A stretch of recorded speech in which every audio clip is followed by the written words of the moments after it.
کیا آپ جانتے ہیں کہ خیبر کا در اکھاڑنے والے شیر خدا خلیفہ چہارم حضرت علی رضی اللہ عنہ کی شہادت کیسے ہوئی؟ جب آپ بستر مرگ پر تھے تو آپ نے اپنے بیٹوں امام حسن اور امام حسین کو کیا آخری اور تاریخی وصیت کی؟ اور سب سے حیران کن بات، جس شخص یعنی عبد الرحمن ابن ملجم نے آپ پر یہ وار کیا، اس کی سزا کے بارے میں آپ نے کیا عدل و انصاف پر مبنی حکم دیا؟ آج کی اس ویڈیو میں ہم تاریخ اسلام کے اسی دردناک واقعے کو تفصیل سے بیان کریں گے۔ پیارے ناظرین، شیر خدا حضرت علی کی مبارک پیدائش 13 رجب عام الفیل کے 30ویں سال کو ہوئی۔ اس وقت پیارے آقا صلی اللہ علیہ وسلم کی عمر مبارک 30 سال تھا۔ آپ کا نام علی رکھا گیا، جبکہ ابو الحسن اور ابو التراب آپ کی کنیت تھیں۔ آپ کی والدہ آپ کو حیدر یعنی شیر کہہ کر پکارتی تھیں۔ مرتضی اور اسد اللہ کے القابات آپ کو رسول اللہ صلی اللہ علیہ وسلم کی طرف سے دیے گئے، جبکہ مسلمان امت آپ کو امیر المومنین کے نام سے یاد کرتی ہے۔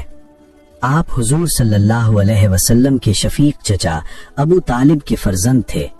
شیر خدا حضرت علی ماں اور باپ دونوں کی طرف سے اعلیٰ قریشی اور ہاشمی خاندان سے تعلق رکھتے تھے، اور آپ صلی اللہ علیہ وسلم کے سگے چچا زاد بھائی تھے۔ آپ کی پرورش، دیکھ بھال اور تربیت خود نبی کریم صلی اللہ علیہ وسلم کی نگرانی میں ہوئی۔ آپ رضی اللہ عنہ کے والد ابو طالب کے بچے زیادہ تھے اور وہ مالی طور پر کمزور یعنی غریب تھے، اس لیے آپ صلی اللہ علیہ وسلم نے حضرت عباس رضی اللہ عنہ کو مشورہ دیا کہ جعفر طیار کی پرورش آپ کریں اور علی کی دیکھ بھال کی ذمہ داری میں خود لیتا ہوں۔ اس وقت شیر خدا حضرت علی کی عمر مبارک 3 سال تھی۔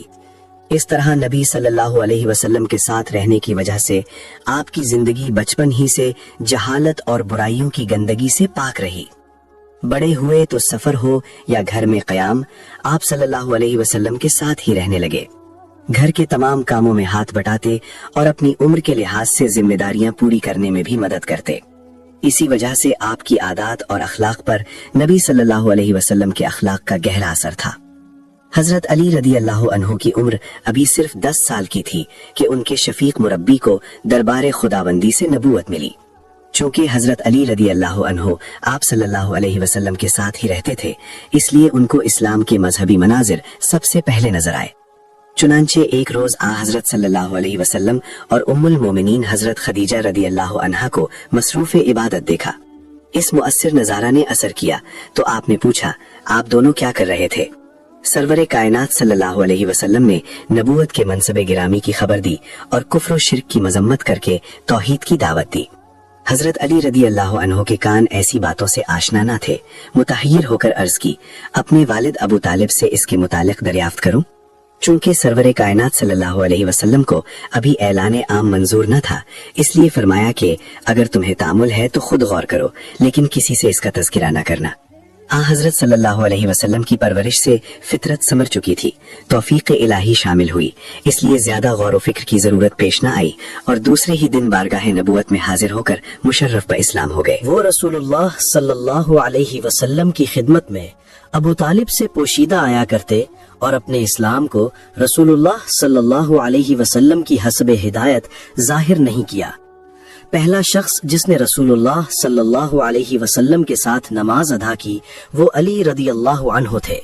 جب نماز کا وقت آتا، رسول اللہ صلی اللہ علیہ وسلم مکہ کی کسی گھاٹی میں جا کر عبادت کرتے اور آپ صلی اللہ علیہ وسلم کے ساتھ علی بھی اپنے والد، چچا صاحبان اور تمام افراد خاندان سے چھپ کر جاتے اور تمام نمازیں رسول اللہ صلی اللہ علیہ وسلم کے ساتھ ادا کرتے، اور شام ہو جاتی گھر واپس آ جاتے۔ یہ سلسلہ جب تک اللہ کو منظور تھا جاری رہا۔ ایک دن جب کہ یہ دونوں نماز پڑھ رہے تھے، ابو طالب نے دیکھ لیا۔ ابو طالب نے رسول اللہ صلی اللہ علیہ وسلم سے پوچھا، عزیز من، یہ کون سا دین ہے جس کی تم پیروی کر رہے ہو؟ آپ صلی اللہ علیہ وسلم نے جواب دیا، محترم، یہ اللہ کا، اللہ کے فرشتوں کا، اس کے پیغمبروں کا اور ہمارے جد امجد حضرت ابراہیم علیہ السلام کا دین ہے۔ اللہ نے مجھے اپنے بندوں کی طرف رسول بنا کر بھیجا ہے، اور چچا جان آپ سب سے زیادہ اس بات کے مستحق ہیں جن کو مخلصانہ دعوت پیش کی جائے۔ ابو طالب نے جواب دیا، اے عزیز، میں اپنے آبا کا مذہب اور ان کے طور طریق نہیں چھوڑ سکتا، لیکن بخدا جب تک میں زندہ ہوں تم کو کوئی تکلیف نہیں پہنچے گی۔ سیرت نگاروں کا بیان ہے کہ ابو طالب نے اپنے صاحبزادہ علی مرتضیٰ رضی اللہ عنہ سے کہا، اے بیٹے، یہ کیا مذہب ہے جس پر تم چل رہے ہو؟ انہوں نے کہا، والد صاحب، میں اللہ اور اللہ کے رسول پر ایمان لا چکا ہوں، اور رسول اللہ صلی اللہ علیہ وسلم کے ساتھ اللہ کی عبادت کرتا ہوں اور ان کی پیروی کرتا ہوں۔ اس کے جواب میں ابو طالب نے کہا، وہ تم کو اچھی بات ہی کی طرف بلاتے ہیں، لہٰذا اس پر قائم رہو۔ مکہ کی زندگی کے انتہائی مشکل اور تکلیف دہ وقت میں آپ نبی پاک صلی اللہ علیہ وسلم کے ساتھ ساتھ رہے۔ آپ خود فرماتے ہیں کہ میں نبی کریم صلی اللہ علیہ وسلم کے پیچھے پیچھے ایسے چلتا تھا جیسے اونٹنی کا بچہ اپنی ماں کے پیچھے چلتا ہے۔ دین پھیلانے کے سفروں میں عام طور پر آپ ہی سفر کے ساتھی ہوتے تھے۔ شیب ابی طالب کی گھاٹی کے 3 سالہ سخت اور جان لیوا وقت میں بھی جب مکہ کے ظالموں نے بائیکاٹ کیا، تب بھی آپ رضی اللہ عنہ نبی صلی اللہ علیہ وسلم کے ساتھ ساتھ رہے۔ ہجرت کے موقع پر آخری رات آپ ہی نبی کے بستر پر سوئے۔ حالانکہ یہ موت کے منہ میں جانے والی بات تھی، لیکن آپ نے نبی صلی اللہ علیہ وسلم کے حکم کے سامنے اپنی جان کی پرواہ بھی نہ کی۔ اگلے دن لوگوں کی امانتیں واپس کر کے آپ مدینہ کی طرف روانہ ہوئے۔ آپ صلی اللہ علیہ وسلم ابھی قباء کے مقام پر ہی رکے ہوئے تھے کہ حضرت علی اس حال میں آپ سے آ کر ملے کہ آپ کے دونوں پاؤں چھالوں سے بھرے ہوئے تھے۔ مدینہ میں بھائی چارے یعنی مواخات کے موقع پر آپ صلی اللہ علیہ وسلم نے اپنے آپ کو انصار میں شامل کر کے مہاجرین میں سے شیر خدا حضرت علی کرم اللہ وجہہ کو اپنا منہ بولا بھائی قرار دیا اور فرمایا، تم دنیا اور آخرت میں میرے بھائی ہو۔ جب آپ کی عمر مبارک 23 یا 24 سال کی ہوئی تو آپ صلی اللہ علیہ وسلم نے اپنی سب سے چھوٹی اور لاڈلی بیٹی خاتون جنت حضرت فاطمۃ الزہرا رضی اللہ عنہا کا نکاح آپ سے کر دیا۔ اس طرح آپ نبی صلی اللہ علیہ وسلم کے داماد بن کر عزت اور مرتبے میں پہلے سے بھی بہت آگے نکل گئے۔ مدینہ کی زندگی میں ہونے والی تمام جنگوں یعنی غزوات میں شیر خدا حضرت علی رضی اللہ عنہ نبی کریم صلی اللہ علیہ وسلم کے سب سے بڑے مددگار یعنی دائیں ہاتھ رہے۔ بدر، احد اور خندق کی جنگوں میں آپ نے بہادری، حوصلے اور دلیری کی ایک شاندار تاریخ بنائی۔ صلح حدیبیہ کا معاہدہ یعنی صلح نامہ بھی آپ ہی نے لکھا تھا۔ خیبر کی جنگ میں تو مرحب جیسے جنگجو اور مغرور پہلوان سے مقابلہ کرنا صرف آپ ہی کے بس کی بات تھی۔ آپ نے اس کے حملے کے جواب میں ایسا وار کیا کہ جبڑوں تک اس کا سر پھٹتا چلا گیا۔ خیبر کے آخری قلعے کا دروازہ آپ نے اپنے ایمان کی طاقت والے ہاتھوں سے اکھاڑ کر پھینک دیا تھا۔ آپ صلی اللہ علیہ وسلم نے ایک موقع پر فرمایا کہ میں علم کا شہر ہوں اور علی رضی اللہ عنہ اس کا دروازہ ہے۔ سیدنا زر بن حبیش رضی اللہ عنہ کہتے ہیں کہ سیدنا علی بن ابی طالب رضی اللہ عنہ نے کہا کہ قسم ہے اس کی جس نے دانہ چیرا، پھر اس سے گھاس اگائی اور جان بنائی۔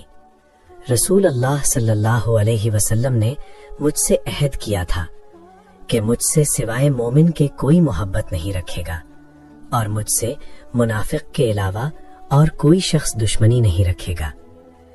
پیارے ناظرین، سیدنا عثمان غنی رضی اللہ عنہ کی شہادت عظمیٰ نے امت مسلمہ کو ایک ایسے سنگین فتنے میں مبتلا کر دیا جس کے اثرات دہائیوں تک محسوس کیے گئے۔ مدینہ منورہ میں خلیفہ راشد کو شہید کرنے والے یہ وہی باغی عناصر تھے جنہوں نے بعد میں اسلامی ریاست کی جڑیں کھوکھلی کرنے کی کوشش کی۔ مورخین کا اس بات پر متفق ہے کہ حضرت علی رضی اللہ عنہ کی شہادت خوارج کے ہاتھوں ہوئی۔ یہ وہی گروہ ہے جو حضرت عثمان رضی اللہ عنہ کے قاتلوں میں شامل تھا۔ بعد میں اس پارٹی میں اختلافات پیدا ہو گئے اور خوارج نے اپنی جماعت الگ بنا لی۔